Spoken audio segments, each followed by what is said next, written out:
pada tahun 1910, lebih kurang 1910 atau 1920-an. Apa yang ditekankan oleh pengarang ialah tentang keadaan masyarakat tanah Melayu ketika itu, Malaysia belum wujud, tentang keadaan masyarakat ketika itu, masyarakat Melayu, Cina dan India. Dan dinyatakan oleh pengarang bagaimana keadaan ketika itu, asal-usul atau usul galuh masyarakat ketika itu. Jadi di dalam kaedah pengarang menyampaikan tulisannya, menyampaikan pandangannya, tersebutlah perkataan yang seperti disebutkan oleh Datuk Timur Rugia. Jadi untuk tidak memanjangkan masa lagi, Paksi akan membuat satu kenyataan bertulis yang akan dibacakan oleh Presiden Paksi, Saudara Desmond. Dan segala-galanya disilakan. Terima kasih. Kita mengucapkan terima kasih kepada Timbalan Menteri di Jabatan Perdana Menteri, Datuk Timur Rugia, kerana menimbulkan isu berkaitan novel Interlock karya sastrawan negara Datuk Abdullah Hussein. Beliau telah melakukan sesuatu yang mengakibatkan orang ramai di Malaysia memberi perhatian luar biasa kepada sebuah karya sastra. Bukan senang orang di Malaysia hendak memberikan perhatian sedemikian besar kepada sebuah novel. Dan bukan senang media di Malaysia hendak menyiarkan berita mengenai peristiwa sastra. Dikatakan novel ini mempunyai bahagian-bahagian tertentu yang menghina kaum India dan juga orang Melayu. Apakah yang dikatakan menghina itu? Bahagian mana yang menghina orang India dan juga orang Melayu? Apakah kerana ada menyebut kasta paria dan orang Melayu bodoh dan malas? Bagaimana pula dengan orang Cina yang hendak menjual anak perempuan? Novel Interlock adalah satu daripada karya yang mendapat hadiah sagu hati dalam peraduan menulis novel sempena 10 tahun merdeka, anjuran Dewan Bahasa dan Pustaka. Sandera mendapat hadiah ketiga, tidak ada hadiah pertama dan kedua dalam peraduan itu. Dan sejak itu tidak pernah ada pembaca yang merasa tersinggung dengan adanya bahagian yang dikatakan menghina itu. Kenapa tiba-tiba sekarang, setelah kira-kira 40 tahun, timbul perasaan dan fikiran sedemikian?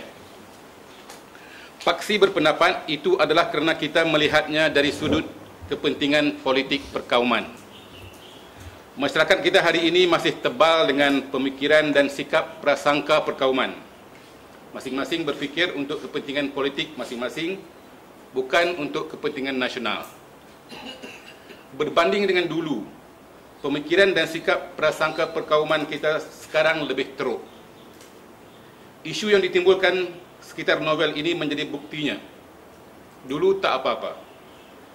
Tak ada pembaca yang tersinggung, baik India, Melayu maupun Cina. Sedangkan kalau nak difikir secara prasangka perkauman, dulu lagi isu ini boleh timbul. Novel ini satu rakaman realiti semasa yang cukup baik mengenai masyarakat Malaysia waktu itu, zaman pra-merdeka. Ia sangat sesuai dijadikan teks sekolah. Pelajar boleh mempelajari dan memahami asal-usul terbentuknya masyarakat Malaysia seperti komposisinya hari ini. Ia satu rakaman sejarah dalam bentuk fiksyen. Sepatutnya novel hendaklah dilihat sebagai sebuah karya seni, bukan dilihat sebagai bahan dan alat politik. Masyarakat kita hari ini terlalu sangat berpolitik. Semua perkara hendak dipolitikkan dan segalanya hendak ditelan oleh politik. Paksi tidak bersetuju dengan cadangan supaya novel Interlock ditarik balik daripada menjadi buku teks untuk SPM. Tidak ada sebab untuk berbuat demikian. Paksi berharap supaya pelbagai pihak di negara ini dapat berusaha secara betul bagi mengurangkan pemikiran dan sikap prasangka perkauman di kalangan masyarakat. Paksi juga menyeru rakan-rakan penulis dan budayawan supaya memainkan peranan untuk menjernihkan suasana dalam masyarakat dan memberi penjelasan kepada yang mengelirukan supaya masyarakat tidak berfikiran dan bersikap prasangka perkauman. Sekian. Itu kenyataan rasmi kita lah. Tidak sebenarnya hanya 2-3 perkataan saja yang dianggapnya, yang dibesar-besarkan. Sastra tidak boleh dilihat 2-3 perkataan. Dia mesti baca keseluruhannya. Bukan 2-3 perkataan dikutip dia kata ini sudah perkauman, ini sudah menghina. Padahal tak ada niat jahat. Setakat ni yang kita dengar belakangan kritikan datangnya dari masyarakat India kan. Adakah masyarakat lain ada timbulkan belakangan apa tak? Melayu ke? Setakat ni kita tak dengar. Tak dengar. Yang kita dengar India saja. Dia juga menyebut Melayu bodoh tu macam mana? Saya kata tak masalah lah. Melayu bodoh ke Melayu apa itu pula. Bukan semua Melayu bodoh. Bukan Melayu semua pandai. Manusia ada pandai, ada bodoh, ada sederhana. Biasalah. Dan kalau kita lihat dalam sejarah sastra ni, sejarah perkembangan sastra, Abdullah Muti dalam hikayat Abdullah, hikayat Abdullah, Lagi apa Melayu. menyebut? Lagi Orang Melayu Melayu. pemalas, suka berjudi, sabung ayam kan. Itu tahun 1800 lagi, 1860-an. Dan benda ni diterbitkan dan sekarang dibaca. Jadi itu sebenarnya mungkin barangkali pada 1850-an 60-an sebelum hikayat Abdullah tu terbit. Memang keadaan orang Melayu macam tu dan dikatakan Sultan Kelantan tu apa? Fizikalnya dikatakan Sultan Kelantan tu fizikal yang tidak baik, melambangkan dia tidak berapa cerdik dalam hikayat Abdullah. Jadi itu rakaman sejarah tu 1800. Macam ni rakaman sejarah 1900 awal 1910-1920-an kan. Jadi itu realiti masyarakat sebenarnya. Dan kalau kita lihat dalam interlog tu, bukan sepanjang penulisan karya tu sastrawan negara Abdullah Husin mencaci atau mencerca kaum India. Hanya itu saja perkataannya. Jadi kalau kita nak katakan bahawa interlog ni mencerca kaum India, itu saya kata satu pandangan yang lebih pada prasangka politik dan perkauman. Dalam konteks ni saya rasa kalau kita perhatikan interlog ni 4 bahagian. Dia bagi buku pertama, buku kedua, buku ketiga, buku keempat. Buku pertama tu Keluarga Seman, buku kedua Cingguat, buku ketiga Maniam, dan buku keempat ya interlog dia sendiri.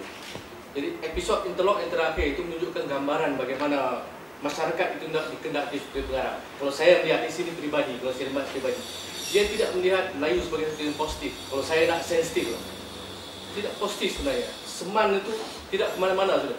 Datangnya dulu dengan keluarga Seman pun tidak okey dan akhirnya generasi berikutnya pun tidak okey. Tapi kalau kita perhatikan apa yang jadi pada Maniam, keluarganya berubah. Dia menjadi penyelamat, salah seorang cucu cicitnya menjadi kuat. Dan dia menjadi salah seorang pergerakan yang termasuk di dalam keselamatan. Orang kuat kata saya yang membantu membebaskan daripada komunis dan daripada cengkaman Jepun. Jadi makna dia transformasi India jauh lebih bagus bagi saya lah. Kalau kita perhatikan Seman yang menjadi masalah sekarang, kalau Melayu sendiri tidak terasa, bila Melayu bodoh, kenapa dia akan terasa? Itu yang kita Itu yang saya maksudkan tadi. Siapa yang bodoh kan? Kalau kita tak mau libatkan ada perkauman, jadi kita tak boleh nilai sastra dari segi perkauman. Kita mesti lihat dari segi seni sastra dia dan segi intelektual dia. Bukan dari segi perkauman, emosi bukan. Tengok sebab kita buta sastra lah. Dia begini, saya nak melihat. Tak nampak muka. Pak Syukur. Tak nampak muka. Wak nak ambil gambar Pak Syukur lah. Besi kot. Depan. Suara yang muka tak ada. Saya melihat apa yang berlaku di reaksi kepada buku ini adalah satu isyarat yang cukup bahaya kepada negara, di mana selepas 50 tahun lebih merdeka, 3 tahun. dan buku ini sudah berumur 40 tahun lebih. 3 tahun. timbul dalam suatu suasana perkauman yang cukup semarak sekarang ini. Mengapa terjadi macam itu? Ini masalah. Ini satu signal, satu isyarat kepada masyarakat Malaysia betapa bahayanya perkauman itu. Dan kami di dalam Paksi mengharapkan sangat supaya sama-sama kita berusaha mengurangkan ataupun perkauman ini, elemen perkauman ini di dalam seluruh aspek kehidupan, bukan saja dalam sastra, dalam budaya, dalam politik dan dalam agama dan sebagainya, tetapi seluruhnya kita jangan ada elemen perkauman itu. Sebab dalam Islam sendiri tidak membenarkan perkauman itu. Itu saja saya pendek saja. Rasman, tentang apa ni ancaman NGO tertentu yang nak mengadakan demonstrasi dan semalam terbaru Teknologi Malaysia nak membakar buku jika diteruskan reaksi balak daripada Paksi. jika nak bakar novel ni. Nak bakar daripada tengok Malaysia kalau. Ya. Kita pendirian kita macam saya jelaskan tadi, kita melihat novel ni sebagai sebuah karya seni. Dan timbulnya persoalan ini kerana orang tidak melihat novel ni dari segi sebagai sebuah karya seni, tapi melihatnya sebagai satu alat untuk politik dan sebagainya.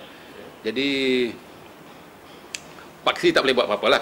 Kalau ada orang nak bakar ke, ada orang nak buat apa-apa, itu bukan paksi punya. Ini paksi cuma menyatakan sikap kita. Dan paksi juga selepas ini bercadang untuk membuat satu forum di tempat yang akan menjadi perhatian umum tak lama lagi, iaitu di Don Tenang. Bukan paksi bukan nak berkempen di situ, tapi di tempat orang berkempen politik. Dan kita dengar orang dah mula gunakan isu ini. Ada pihak yang kata kalau kerajaan tak tarik balik, dia nak letak calon bebas dan sebagainya di situ. Jadi novel ini sudah digunakan untuk politik. Jadi kita akan pergi ke situ untuk menerangkan keadaan seni yang sebenarnya yang tidak seharusnya menjadi mangsa politik. Ini halaman 201 saya bacakan apa yang ditulis dekat pengarang Jadi saudara-saudari boleh dengarlah. 211 paragraf 11 Dalam kapal ini dia tidak susah. Ini tentang Maniam. Sebahagian besar daripada penumpang dek yang sama itu dapat bercakap dalam satu bahasa saja, bahasa Tamil. Mereka yang dari arah ke utara sedikit bercakap bahasa Malayalam atau Telugu. Tetapi hampir semuanya tahu bahasa Tamil.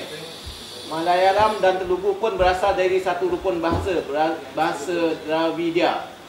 Satu perkara besar yang membuat mereka senang bergaul adalah kerana mereka tergolong dalam satu kasta paria. Mereka tidak perlu takut akan mengkotori sesiapa kalau bersentuhan. Mereka juga bebas bergaul. Tetapi dalam kapal itu tidak teratur. Mereka berasak-asak seperti kambing. Adakah para ini bagi saudara-saudari menghina kaum India? Ini saja faktanya. Kalau sepanjang novel ini Saudara Negara Abdullah Hussein menceritakan tentang kaum India, keburukan kaum India, apa hal-hal yang negatif tentang kaum India, saya rasa memanglah kita pun tidak setuju perkara itu berlaku kan. Tapi hanya ini saja yang ditimbulkan, sebuah karya buku ini minta supaya diharamkan diajarkan ke sekolah. Ini saja yang disebut. Adakah bagi saudara ini menghina?